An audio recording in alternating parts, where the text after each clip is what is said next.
Comment on fait pour influencer quelqu'un en vente?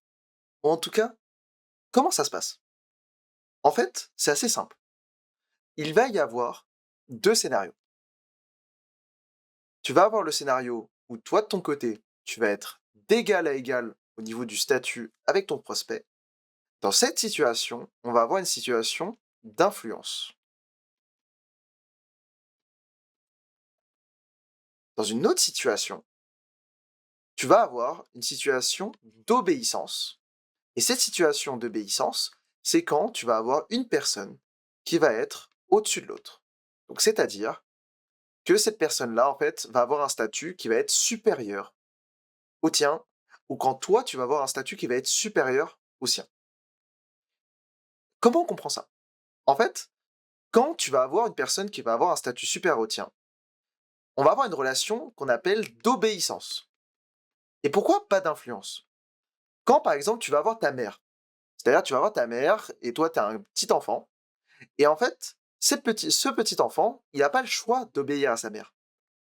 Mais au fur et à mesure qu'il grandit, durant sa croissance, et qu'il va commencer à avoir un âge justement presque adulte, il va vouloir remettre en question ce statu quo. Et du coup, lui de son côté, il va vouloir dire à sa mère, écoute, maintenant on est d'égal à égal.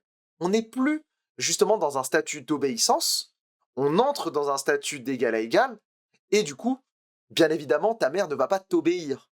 Par contre, toi, c'est pas ce que tu lui demandes. Toi, ce que tu lui demandes, c'est d'avoir un statut d'influence d'égal à égal.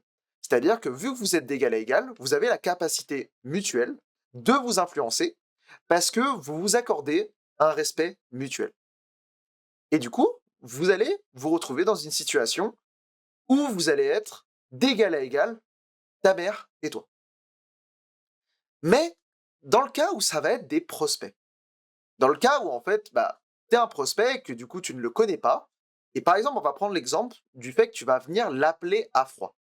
Donc, par définition, quand tu commences un appel à froid, tu as du mal à te positionner en statut d'égal à égal, étant donné que du coup, bah, ce prospect va venir te catégoriser comme étant son inférieur. Du coup, tu vas démarrer directement avec une position d'infériorité par rapport à ce prospect, et tu vas te retrouver justement dans la panade parce que du coup, cette distance d'infériorité va venir t'handicaper. Et maintenant, comment on fait pour venir renverser justement ce statut d'infériorité afin de pouvoir avoir une influence? Si on est en position d'infériorité par rapport à notre prospect, on ne peut avoir aucune influence sur lui et du coup, c'est vraiment, il fait ce qu'il veut. Comment on va venir renverser ça? La chose qui est très importante, c'est de ne pas montrer à ton prospect que tu es en position d'infériorité, de ne pas lui montrer que à ce moment-là, tu es en train de chercher un petit peu comment le convaincre et du coup, c'est lui le prix. C'est ce qu'on va appeler ici un cadre récompense. Cette notion de cadre, elle est assez importante parce que le cadre, c'est ce qui va venir encadrer, du coup, votre relation. Et c'est ce qu'on appelle en anglais un frame. Tu vas venir framer ton prospect dans le but de l'amener dans un cadre qui est à ton avantage. Du coup, ce cadre, on va en regarder deux. Tu vas avoir le cadre, d'abord pouvoir. Ce cadre pouvoir, en fait, avec ton prospect, c'est un cadre où justement tu vas avoir cette relation d'influence ou d'obéissance dont je t'ai parlé juste avant, où bah, lui c'est le manager et toi tout simplement tu vas venir lui obéir. Et justement, ton manager, tu vas pas lui ordonner des choses. Il n'a pas de raison de t'obéir. Par contre, lui, il peut t'ordonner de faire certaines choses, et du coup, toi, tu dois lui obéir parce que le statut hiérarchique l'impose. Ce statut hiérarchique, justement, qui parfois d'ailleurs est même assez toxique, on est obligé un petit peu de le subir en fonction du contexte social dans lequel on est. Ici, tu vas être dans un contexte social justement où tu vas être en dessous, étant donné que tu vas être du coup un call caller qui va vouloir appeler son prospect. Mais du coup, c'est important de réussir à te présenter, pas en tant que commercial, sinon automatiquement lui va te catégoriser comme étant son inférieur. Mais c'est important à partir de ce moment-là de te considérer comme un père. Donc du coup, comme son égal. Et du coup, dans ta manière de l'appeler, dans ta manière de te présenter, si tu l'appelles en lui disant oui, allô, bonjour, si en fait si tu l'appelles de manière transactionnelle, on va l'appeler comme ça, et bah, automatiquement, il va venir t'étiqueter en tant que vendeur de tapis. Ton objectif, quand tu vas venir l'appeler, c'est de créer de la relation d'égal à égal et tu veux plutôt avoir une approche qui va être relationnelle. Une approche où quand tu vas l'appeler, tout simplement, tu vas l'appeler dans un but de t'es mon égal, mais du coup, comment on fait? Au niveau de ton accroche, donc à partir du moment où toi, tu vas venir prendre ton téléphone et tu vas venir donner les quelques premiers mots où la personne va se faire un avis sur toi, tu vas vouloir en fait parler d'un contexte qui la concerne, elle. Donc tu vas donner un contexte qui la concerne, parce que du coup, avant tout, tu dois réussir à gagner sa confiance. Et pour réussir à gagner sa confiance, justement ici, tu vas parler d'un contexte qui la concerne.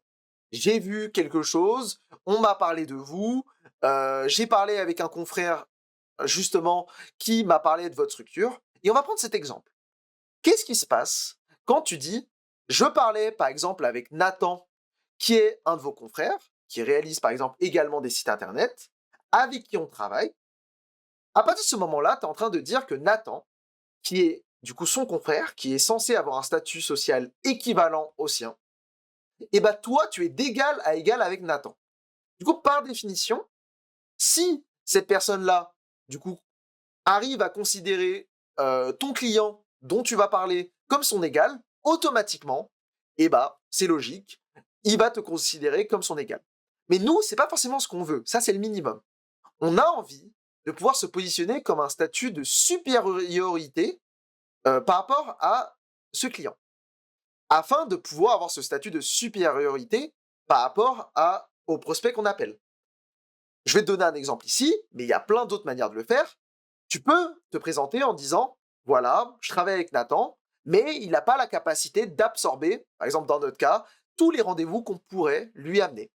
Donc tu es en train de dire que, voilà, tu fais du très bon travail avec Nathan, mais que tu as la capacité de faire plus, et que c'est pour ça que tu vas chercher du coup un nouveau prospect, et du coup tu vas plutôt parler d'un partenaire, par exemple ici, qui a un statut justement, alors que qui a un statut un petit peu plus, on va dire, valorisant pour ton prospect, plutôt que de dire client qui va forcément te positionner dans un statut de demandeur. À partir du moment où tu vas venir réussir à te positionner tel quel, tu vas réussir à avoir une position, justement, où toi, de ton côté, tu vas avoir un statut légèrement plus haut que celui de ton prospect, ou au moins d'égal à égal. Et ce statut-là, c'est ça qui te permet de driver la vente et qui te permet de driver vers le rendez-vous ou quoi que ce soit. Parce que ce statut va te permettre d'avoir une influence sur ton prospect. Et cette influence, c'est exactement ça qui nous permet, en fait, en tant que commerciaux, de pouvoir influer sur la décision de nos prospects. On va également parler ici d'un deuxième cas de cadre, c'est le cadre récompense. Qu'est-ce que c'est le cadre récompense? Le cadre récompense, il est assez simple. C'est qui est la récompense dans l'histoire? Qui est le prix, en fait, dans l'histoire? Qui, en fait, a envie d'obtenir ce prix-là? Et quand, par exemple, je vais te donner un exemple, quand toi, tu appelles ton client, par définition, c'est toi qui l'appelles. C'est toi qui vas venir justement l'appeler, et cet appel te positionne directement comme finalement un demandeur. C'est-à-dire que tu vas, par défaut, c'est ton client qui est la récompense. À partir quand tu te retrouves dans cette situation, tu dois réussir à renverser ça. Et tu dois réussir à faire comprendre à ton prospect que finalement, déjà, tu n'es pas désespéré, que s'il n'est pas intéressé, tu ne vas pas insister. Ça te positionne déjà dans un statut beaucoup plus intéressant. Mais également, l'objectif, c'est de montrer que ton prospect, finalement, n'est qu'une personne parmi d'autres et que toi, tu es la récompense et que tu accordes, finalement, de l'intérêt à une personne qui n'est qu'une personne parmi d'autres. Et pour le faire, finalement, c'est important de montrer que tu as de la preuve sociale, que du coup, des personnes qui, du coup, sont équivalentes à ton prospect t'accordent justement leur confiance et te positionnent en tant qu'autorité, ou que des personnes qui, du coup, sont supérieures à ton prospect, du coup, t'accordent cette confiance. J'aime bien citer cette phrase que m'a appris mon associé: un expert est quelqu'un considéré comme tel par ses pairs. Si tu te décris comme un expert en vente, tu ne peux pas t'auto-proclamer expert. Il y a forcément des personnes qui, du coup, vont te définir comme un expert et qui ont la confiance de tes prospects. Et c'est comme ça, en fait, que ces personnes-là vont te considérer comme un expert. Et en fait, toi, de ton côté, c'est assez simple, c'est vraiment l'offre et la demande. Si toi, tu es en capacité de délivrer, par exemple, 10 clients, mais que tu as déjà 9 clients sur 10 qui ont pris la place, bah, par définition, cette personne-là ne devient qu'une personne parmi d'autres. Et par le volume et par ta capacité à aller chercher des rendez-vous avec énormément finalement de profils comme celui-là, et bah quand tu l'appelles, c'est important que dans ton paraverbal, dans ta manière de t'exprimer, tu lui fasses ressentir qu'il n'est qu'une personne parmi d'autres et que tu n'es pas désespéré.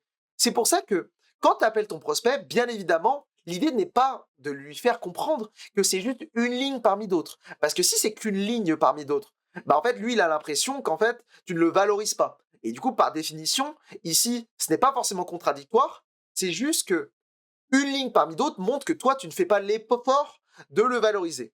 Mais par contre, montrer que toi, tu as déjà, par exemple, énormément de très beaux clients qui travaillent déjà avec toi et que ici, ce n'est qu'un client parmi d'autres et que s'il ne souhaite pas travailler avec toi, ce n'est pas grave, tu iras voir un de ses concurrents, c'est totalement différent que de te montrer que toi, tu es désespéré, tu n'as pas de clients et qu'en fait, tu es juste en train, finalement, d'essayer de toquer à toutes les portes et que tu es désespéré parce que tu es prêt à accepter, finalement, n'importe quel client.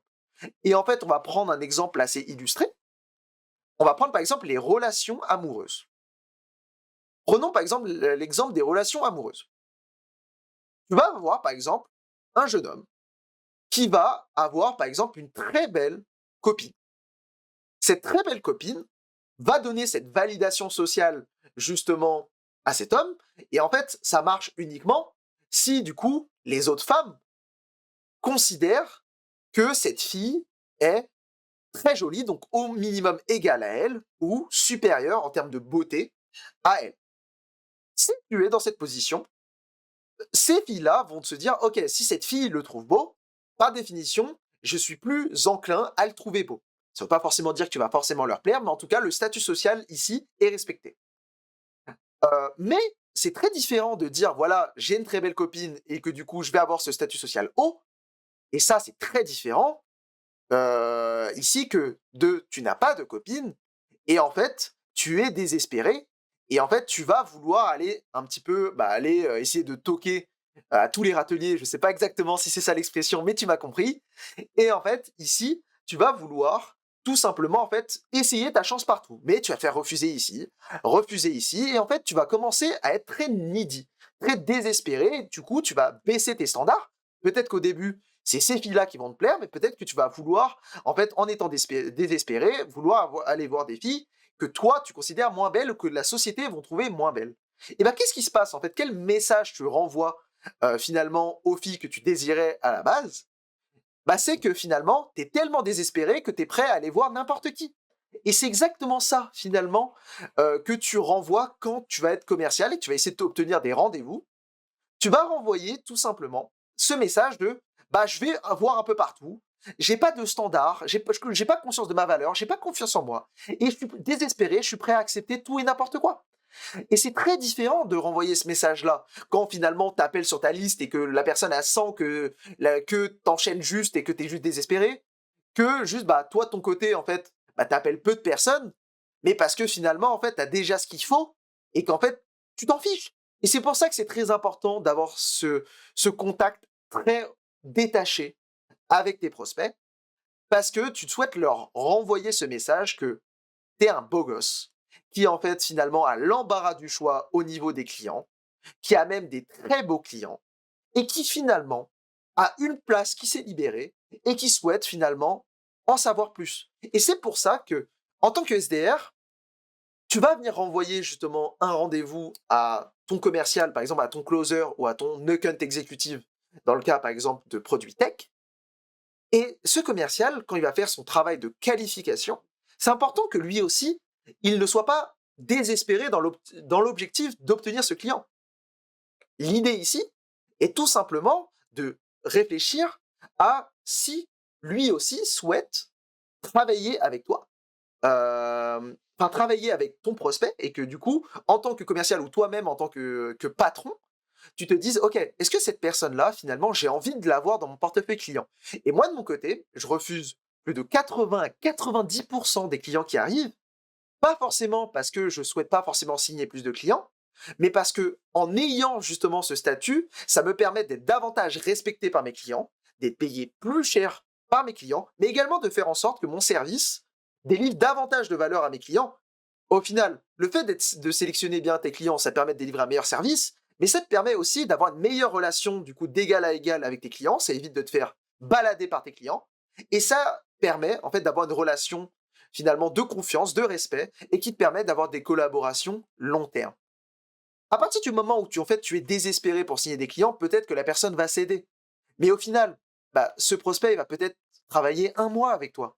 Et puis après, vu qu'il manque de respect envers ta personne, parce que du coup, tu t'es positionné comme tel, et que, en fait, tu as un peu forcé la collaboration, et que du coup, tu vas pas forcément lui délivrer tant de valeur que ça, il va travailler 1 mois avec toi.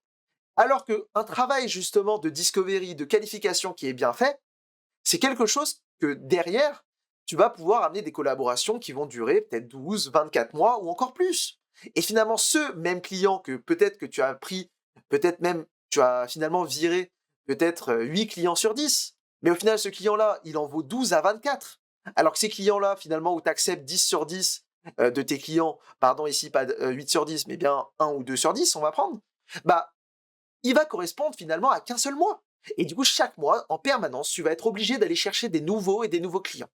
C'est pas le but. L'objectif, c'est d'avoir des rendez-vous qui sont qualifiés avec les bonnes personnes, mais également d'être exigeant et du coup d'accepter de payer peut-être un peu plus cher ces rendez-vous, mais d'être un petit peu plus exigeant, mais du coup d'avoir un business qui va durer dans le temps.